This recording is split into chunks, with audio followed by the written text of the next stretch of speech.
All right, what's going on, everybody? Finally doing an update on the E46. My wife and I are headed down to Rise Fab in Tennessee, and we're gonna talk with Chris and Andrew about what they've done to the car and what's left on the car. The only reason we're going down there is I needed to take them some parts. I thought about mailing them down there, but it's definitely more expensive to mail them than it is to just drive 2 hours. And plus we get to see the car and see the shop and see what they're working on. Give everybody high fives. Should be a good time. I'm taking them my fuel cell. I'm taking Andrew some pegs for the bike that I gave him in the last video when I went down there. The remote fill for the fuel cell. Gotta find a place for that to live on the car. Some nuts and bolts for the rear end, and my power stop rotors so that they can drill them to 5x114. I don't have a drill press, so I just don't really want to fuck with it. So I thought I would just take them down there, and then, you know, the ultimate goal with when the car comes back is for it to be a complete roller, along with all the fab stuff that they're doing. So some pretty cool stuff that they took some initiative to add in here, and I'm excited. I think I'll be able to show you this special thing today. Things have gotten a little bit crazier with the fab work, and I'll explain why when we get there. I don't want to just ramble for minutes on minutes. I do have a 2-hour drive. I could just talk the whole time. Here we go. I never film anything in between me telling you I'm going somewhere and then getting somewhere. But on our 2.5-hour drive, we are watching Pro Spec, rooting on all the homies, eating Cheez-Its. Oh shit, green light. We made it. Skylar's best friend. I'm pretty sure I've showed this car before, but it is so nice. So I want to show you guys what I brought with me. Fuel cell, pegs for Andrew, our remote fill, and then brake rotors. So that's what we have to drop off, and we're going to go take a look at the car.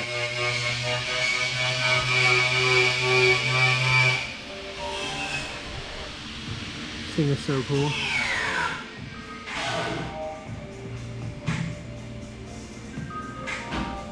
Oh, cool.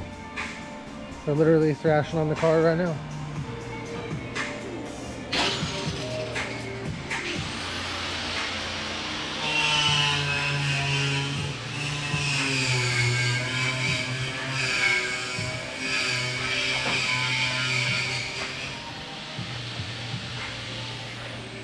Hi, baby. What's up, dog? What's going on? It's a good looking window. Fresh out the cutter? The cutter and the paint. Nice. Looks good, looks good. So yeah, we cut the back of the car off. I'm going to explain more of that here in a little bit. I'm going to talk with Andrew for a minute, and then we'll go over some of the car. You didn't know we were here? No. Oh, yeah. These on? You just realized I'm in my own world, like I can't. Damn, what are you making? This is the Cobra that's out there. I'm working on some radiator ducting, so that way it takes all the air and makes it where. Puts it where it's supposed to be. This is yours, though. Ooh. Sick. And back here we got your fuel cell mounts. Here, I'll throw the fuel cell in there. So I didn't explain to everybody in this video yet. We originally, the cell was going to be in front of that bracing for the subframe and the strut towers, for the shock towers, but due to that diagonal bar through the cage, it was going to be really close. It was actually going to run into it. So we had to make the decision, do we want to move the cell behind that brace, which is still pretty far forward. It's not like hanging way off the back of the car. Or we were going to put it, go in front, right here where the back seat is. But if we did it where the back seat is, and the firewall would have to be a complete firewall on the cage, and we wouldn't get this cool ass coffin right here. So thank you guys for adding that. That's super cool. I didn't even ask for that. That's just what they did. So yeah, so the tabs are going to come off. Basically, that bar that they've welded on, it's like a 2x2 or something, right? That's what you said. And then we'll utilize the factory holes in the cell with some longer hardware. It'll be just barely off the ground there. Yeah, it's like a ½ inch off the bar. And then if we ever wanted to move the radiator to the back, we still have room. Plenty. Firewall protects it. If we ever wanted to add nitrous, that could fit right in front of this PBM brace. You can't really see it, but there is space. I can take the fuel cell out of here. Yeah, so right there we could lay nitrous bottle if we wanted to add that later. Just giving ourselves, trying to future-proof this, and I'm going to talk a little bit about that with Andrew outside in a minute. But we thought we'd come in here and check this out. Little update. Okay.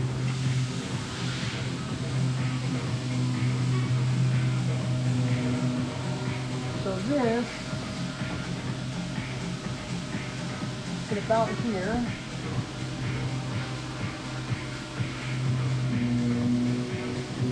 It'll be raised up a little bit. How high up do you think it's going to go? About here? It'll be about flush to the top of the strut bar. So about here. I mean, we cut it, but hold this with us.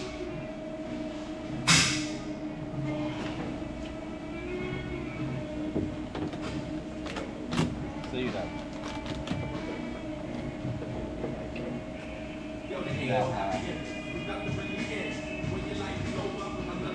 So I mean, you'd have plenty enough room for that. So we have that option, or it going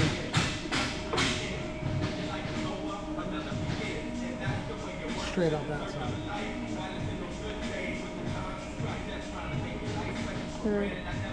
That would look better. Yeah.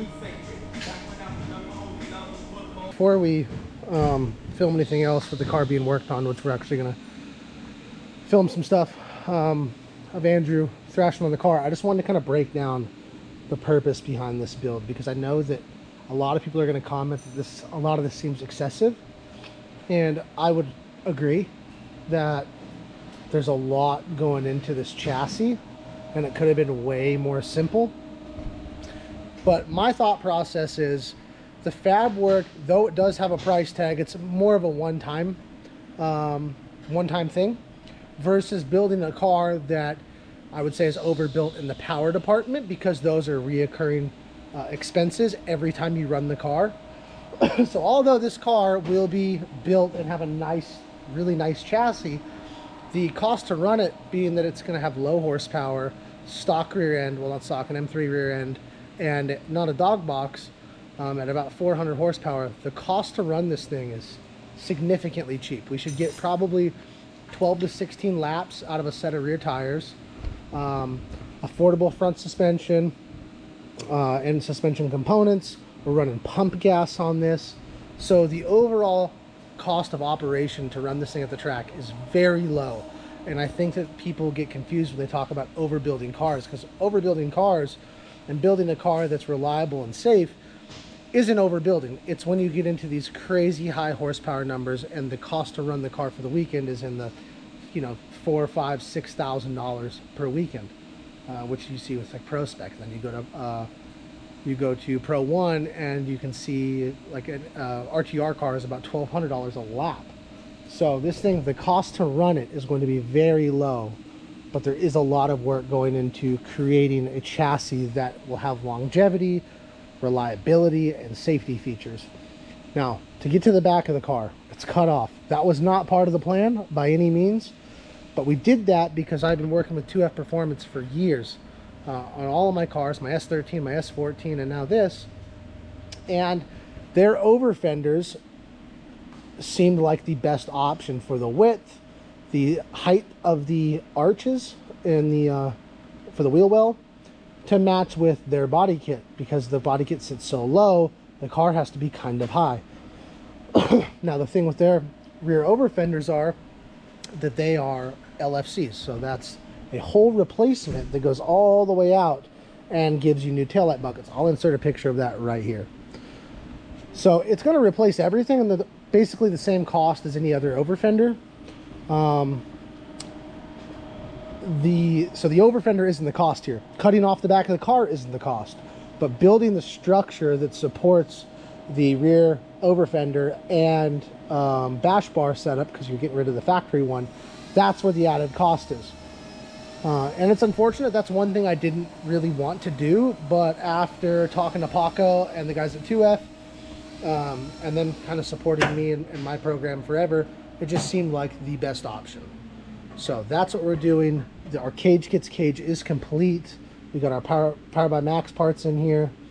Right now, the rear firewall is about to get printed out on the plasma table, and the fuel cell is going to sit here, which means that we need a spot for our remote fill. Now, typically, on a lot of these drift cars that have fuel cells, the remote fill will go in the back window. The reason I'm not doing the back window is because my firewall actually starts right here, which means I'd have to make an enclosure for the fill tube, and I don't want to do that because I think it looks bad. So our other options were to put it somewhere over here in the trunk area, right? And that's fine too, but I wanted something that looked a little bit crazier. So if you put it in the factory spot right here, where the well, it's actually on the other side, but where the fenders are, there's a chance of impact happening there and that getting damaged. So we went one step further, and we're going to cut it right now, but Andrew is actually going to cut a hole in the chassis, and it's going to get sandwich plated in here. So this is where you'll fill the gas. Fill it with gas, with fuel, gasoline. We debated on which side to do it on. We picked the driver's side for a couple reasons. One, if I am the only one working on the car, then I can hop out of the car, grab a jug, fill it, get back in the car. It's not really time sensitive, but it's just a little convenience factor. Another thing is, if I have help at the track and I'm in the car and they're filling it, we can communicate. We're right here. It's very close versus it being on the other side.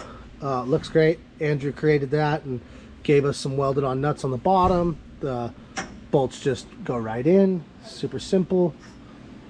The front, not much has changed in the front other than these support braces and our top hats here.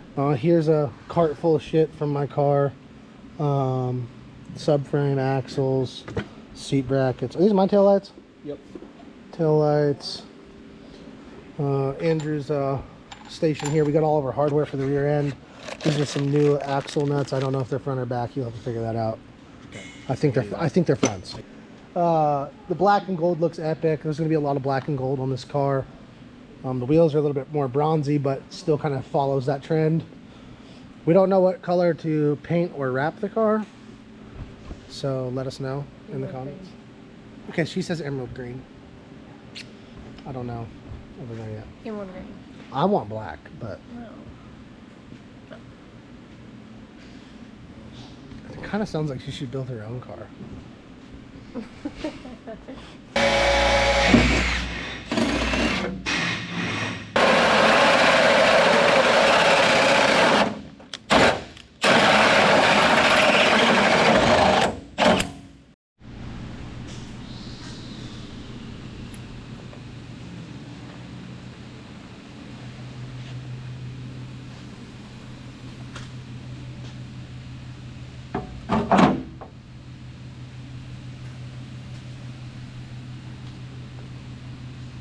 But anyways, here you go.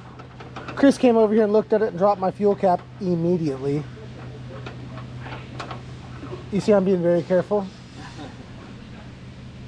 So that will go straight down to the fuel cell. It's bolted in. Looks great. Andrew did a kick-ass job.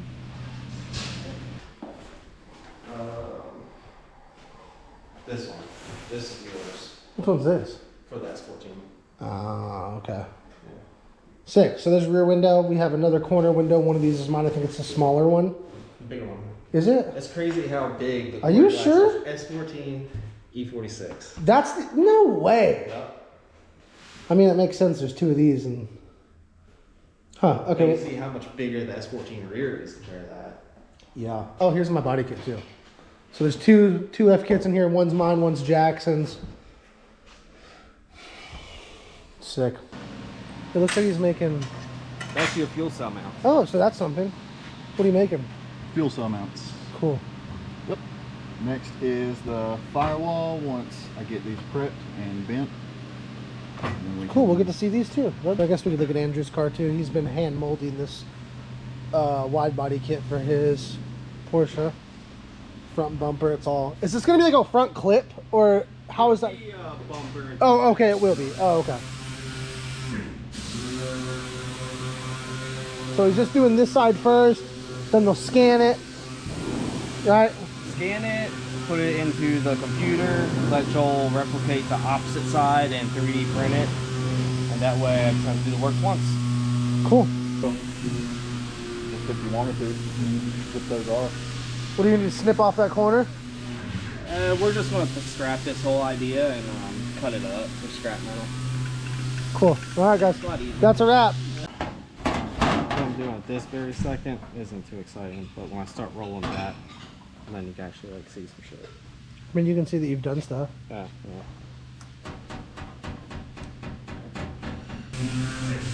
So when you put in the sunroof delete, it'll be kind of the same process as that, just miniature, right? So epoxy, couple, do you even use rivets? No, it'll actually bolt on with your OEM hardware, so you don't have to do anything intrusive to the chassis. You just silicone it, pop it up, bolt it down, and really? walk away. So these holes that are all the way around. Right, so your OE sunroof bolt holes. So for the people that saw, Andrew posted this on Facebook the other day and I shared it. That's interesting because I don't know if there's another one that does that. You might be able to get like a fiberglass one or something, but... I mean, I know there's a couple people that make fiberglass ones, but I didn't know if you could utilize those holes. I don't know. I just know that's how I'd want mine, so... Yeah. So basically this lip that's around the sunroof is wide enough to match up with all of the sunroof bolt holes that are like here, and they kind of go around. You wouldn't even have to use them all. No, maybe like 4. All right, so this is in its rough space, but this is all bead rolled out. Still got the bottom to do, but we're gonna call it today. This was really just meant to come drop some parts off for these guys, but we ended up thrashing on the car and getting some... When I say thrashing, I mean I didn't do anything, I just watched. But yeah, a bunch of shit's done. Like big progress. I want to take some pictures. Skylar's taking some pictures, and then we're gonna head home. Spend some time together. I completely forgot to film an outro for this video. I'm back home and I was editing and realized I didn't film one.